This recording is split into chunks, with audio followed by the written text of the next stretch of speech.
Oke guys, balik lagi dengan channel Panji di sini ke segmen ceritain komik. Sebelum kita ke ceritanya, kita bumper dulu guys. Untuk cerita kali ini, saya akan menceritakan tentang Paman Gober. Ya, Paman Gober pasti nggak jauh ceritanya dari duit, harta, dan koin emas. Di cerita sebelumnya juga kan seperti itu ya. Kalau kalian masih belum nonton di konten sebelumnya, nah di situ ada cerita Paman Gober juga. Yang kemarin itu kan ceritanya melawan Mimi si penyihir ya, dan itu seru banget. Kalau kalian yang masih belum nonton, coba cek di video sebelumnya ya, di playlist ceritain komik. Di sini ada Paman Donald dan ketiga keponakannya yang bernama Quick Quack dan Quack. Di Indonesia namanya seperti itu ya. Dan di sini empat tokoh ini berpetualang ke suku Indian. Seperti ini ya. Dan ini ceritanya petualangan yang sangat seru menurut saya. Nah, bagaimana ceritanya? Langsung kita simak aja yuk guys yuk. Oke, kita mulai ceritanya. Paman Gober dan Totem Emas judulnya ya. Ide paman boleh juga pulang melalui daerah yang masih alami dan indah. Sebel, itu kata Paman Gober. Sebel, lagi-lagi sebel, kata Paman Donald. Ada apa paman?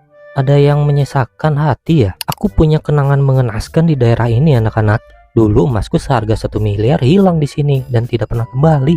1 miliar emas, kata Paman Donald. Nah, tahun 1896 aku melewati lembah ini dengan 2 karung penuh emas. Itu aku ke bank terdekat, tapi tiba-tiba, wah, orang Indian. Wah, Paman Gober sepertinya lagi dikejar orang Indian guys, dan ada emas di belakangnya. Mereka mengepungku. Aku melemparnya dengan gumpalan emas untuk menyelamatkan diri, tapi sayang kekuatanku tak sebanding. Aku pingsan. Petok. Wah, Paman Gober serang suku Indian guys. Nah, di halaman selanjutnya, ketika sadar aku sudah terikat kuat, kata Paman Gober.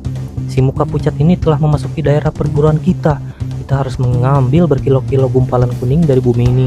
Kita harus mengambilnya kembali, kata kepala suku Indian ini ya guys. Sebagai hukuman, kita ambil emas si muka pucat ini dan kita asapi dia sampai mengakui perbuatannya. Bahaya guys, si muka pucat ini akan kepanasan. Hehehe, kata kepala suku sambil menari di belakangnya ya. Ada getaran dingin melewati punggungku, kata Paman Gober. Dor. Wah, sepertinya ada penyelamat guys. Tapi pada saat bersamaan, si pisau panjang datang. Lari saudaraku. Wah, mereka kabur terbirit-birit suku Indiannya. Anda beruntung, pasukan berkuda kami ada di sekitar sini. Apanya yang beruntung? Mereka sudah mengambil semua emasku dan membawanya. Aku masih mencoba untuk mengikutinya, tapi sia-sia. Lalu Quack bertanya, mau diapakan emas itu oleh orang Indian, paman? Menurut buku pedoman ini, mereka hanya menyembunyikannya. Dan menurut legenda lama, di perbukitan ini ditemukan sebuah lembah hanya diketahui oleh orang Indian. Lalu Paman Gober kegirangan. Kalau kita menemukan lembah itu, kita akan menelusurinya anak-anak. Kami bersedia membantu gratis, kata keponakan. Asalkan paman bersedia menyumbang untuk pembangunan gedung pertemuan pramuka siaga. Sebelumnya kami ucapkan terima kasih. Gedung pertemuan? Gimana ya? Kita ke lembah itu aja dulu. Nanti kita lihat bagaimana selanjutnya. Di halaman selanjutnya, anak-anak, kalian tidak akan pernah senang. Kalian tahu kan bagaimana sikap Paman Gober terhadap imbalan? Mungkin. Tapi sebagai pramuka siaga, kami berkewajiban untuk memperjuangkan kelompok kami. Lagi pula pelacakan ini merupakan latihan yang baik untuk ujian PD, DT, DDD kami. Wah, apa itu? Kata Paman Donald. Kalau lulus, kami bisa mendapatkan medali penemu daerah purbakala yang belum pernah dijamah dan tak dapat ditiru serta diserang. Kemudian di tempat inilah dulu aku kehilangan jejak, kata Paman Gober sambil menunjuk ke daerah air terjun. Dalam buku pedoman ini dikatakan bahwa orang Indian selalu milih jalan yang sulit, sehingga yang membutuhkannya akan tersesat. Ya, kalau segala sesuatu sulit diraih, maka itulah lembahnya. Batu ini licin sekali. Hati-hati Paman Donald. Tolong. Wah, Paman Donald kepleset guys. Paman Donald, hebat. Paman telah menemukan jalan masuk ke lembah tersembunyi itu. Lalu di halaman selanjutnya, tak lama, kalian tahu pasti, kata Paman Gober. Ya, sebab patung ukir ini petunjuknya. Kelihatannya ia tidak menerima kedatangan kita. Ya, ayolah. Siapa yang duluan? Wah, pada takut mereka. Kami dong. Kita akan menyelidikinya. Menurutku di sini banyak benda mengerikan, kata Paman Donald sambil ketakutan. Apa katamu? Kau takut? Takut? Aku tidak, kata Paman Donald.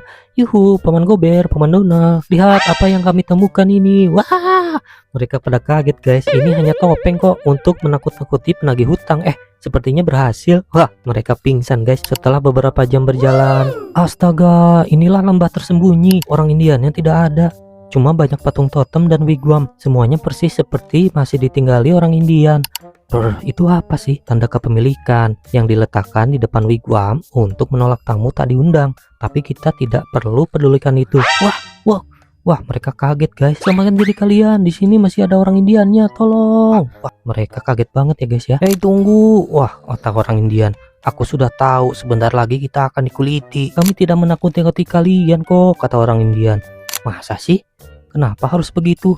Kami malah senang dikunjungi. Siapa mereka, ayah? Wah, mereka sekeluarga ya guys ya. Hanya saja kalian tidak boleh sembarangan masuk ke wigwam yang bertanda kepemilikan di depan pintunya. Mereka merasa malu guys ya. Ngomong soal kepemilikan, di mana kalian sembunyikan emasku. Paman Gober langsung menagih, guys. Emas apa sih? Kata orang Indiannya. Sudah bertahun-tahun kami hidup di sini sebagai nelayan. Belum pernah kami mendengar tentang emas. Ia membicarakan kakekmu, Wimpy, kata istrinya. Ah iya, kakekku memang sering merampas harta orang muka pucat, tapi barang rampasannya belum pernah kulihat. Pasti disembunyikan di suatu tempat. Cukup, emasku pasti dikuburkan di suatu tempat di lembah ini. Ayo anak-anak, cari peralatan untuk menggali dan mulailah mencangkul. Aku tidak punya waktu lama, kata Paman Gober. Kalau mau menggali lembah suci ini, Anda harus minta izin dulu pada totem ini. Kalau tidak, roh leluhur kami akan marah. Omong kosong, memangnya aku juga tidak bisa marah, kata Paman Gober. Kau tidak serius kan? Kalau aku, ada binatang penyebar bau. Dia sepertinya melihat Sigung guys. Langsung dikututin Paman Gober. Ini pertanda buruk ya. Betul kan? Itu karena Anda tidak minta izin dulu. Menggelikan, semua orang bisa mengalaminya. Paman Gober tidak terima guys. Menurut buku pedoman, suku Indian ini hidup serasi dengan lingkungannya. Bila keseimbangan alam terganggu, yang merasakan pertama kali adalah binatang, kata Quick. Apa? Buang saja buku menjaga kalian itu. Omongan buku itu tidak membuatku seimbang. Terserah deh. Apa? Kata Paman. Seimbang, serasi, terganggu. Yang terganggu sebenarnya aku. Ih, ada kampak di sini. Cak! Wah, Paman Gober sepertinya sial guys hari ini. Dia melempar kampak itu ke sarang lebah. Otomatis Paman Gober diserang lebah dong guys. Banyak banget lagi. Wow, tolong lebah. Paman Gober menerapkan metode aneh untuk mencari emas. Bener-bener ya. Langsung Paman Gober mandi lagi guys. Aku bosan dengan ocehan kalian. Kalian gali di tepi sini dan aku ke tempat yang lain. Oh, bener-bener bikin pusing ya Paman Gober. Kenapa Paman tidak lebih ramah dengan binatang di sini? Tunjukkan kalau Paman menghargai lingkungan mereka. Baiklah, demi kalian kulakukan. Halo kelinci manis. Boleh kan Paman Gober mencari emas di sini? Boleh katamu, kelinci pemberani? Nah, untuk satu hari ini cukup sudah ramah-ramahnya. Sekarang berburu emas. Bener-bener ya Paman Gober ini bek. Wah, tak lama banyak sekawanan banteng menyerang Paman Gober guys. Tiba-tiba, tolong. Wah, Paman Gober jatuh. Bisa-bisa langsung diinjek-injek guys. Bener aja Paman Gober. Paman masih hidup kan? Ngomong dong. Dia hidup, kata Paman Donald. Kata orang Indian, Anda tidak bisa minta izin pada kelinci, tapi pada patung kami. Dia bisa membantumu. Aku tidak peduli pada totemmu. Aku mau mencari emas, kata Paman Gober. Lalu Paman Donald pun marah guys. Terserah Paman, tapi kami tidak ikut. Aku sudah bosan. Apa? Kau mau membiarkan Paman malang ini? Cabut hak warismu. Di halaman selanjutnya, sabar. Jangan membingungkan orang Indian itu. Wah, benar-benar mau berantem ini pada Paman Donald dan Paman Gober ini guys. Kalau di sini ada emas, pasti mereka sudah menemukannya. Betul juga kata Quack ya. Aduh, aku cemas kalau kalian benar. Wah, Paman Gober nangis. Emas yang sangat berharga hilang selamanya. Jangan merengek begitu. Emas itu kan sudah lama hilang. Baiklah, kita pulang saja. Tapi sebelumnya aku ingin melampiaskan kemarahanku dulu. Seketika Paman Gober pun melampiaskan kemarahannya pada patung totem itu. Rasakan nih. Kirimkan salamku ini buat leluhurmu itu, terutama buat orang yang mencuri emasku. Di sana, di sini. Dan apa ini? Sepertinya totem itu mencurigakan guys. Paman Gober pun terkejut guys. Ternyata selama ini emas yang mereka rampas dari Paman Gober dibuatkan patung totem. Lalu kemudian jadi emasnya di totem itu, kata Bibi Daisy. Dan kalian diperbolehkan untuk membawanya. Betul, emasnya kan milik Paman Gober dan orang Indian itu ingin totem yang baru. Jadi anak-anak ini deh yang gajah keras. Aku ingin tahu tugas apa lagi yang harus kita lakukan untuk membantu pembangunan gedung pramuka kita. Nah, jadi nggak heran guys kalau Paman Gober itu di awal cerita dia merasakan aura dingin di patung totem itu.